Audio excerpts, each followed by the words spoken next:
Rail স্টেশনের এত সুন্দর নাম আছে নাকি?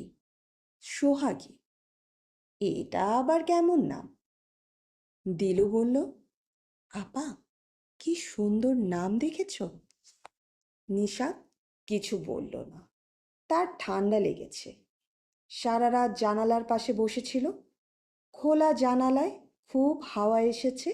এখন মাথা ভার ভার। কিছুক্ষণের মধ্যেই হয়তো নাক দিয়ে জল ঝরতে শুরু করবে। দিলু বলল, আপা, স্টেশনের নামটা পড়ে দেখো না প্লিজ। পড়েছি, ভালো নাম।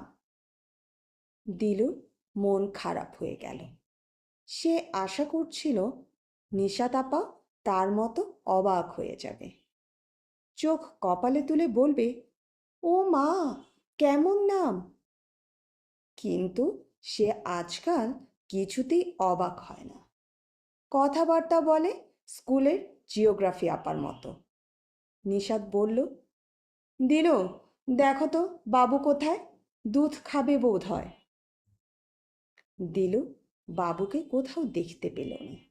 এমন দুষ্টু হয়েছে। ওয়েটিং রুমে ঘাপটি মেরে বসে আছে হয়তো। কাছে গেলেই টু দেবে, ধরতে গেলে আবার ছুটে যাবে। ওয়েটিং রুমের সামনে এক গাদা জিনিসপত্রের সামনে বাবা দাঁড়িয়ে আছেন, বিরক্ত মুখ।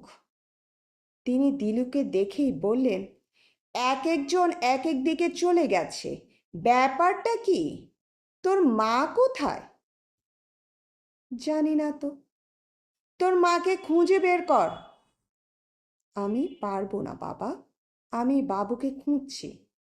বাবুকে খুঁজলে তোর মাকে খোঁজা যাবে না, এরকম কথা কোথাও লেখা আছে?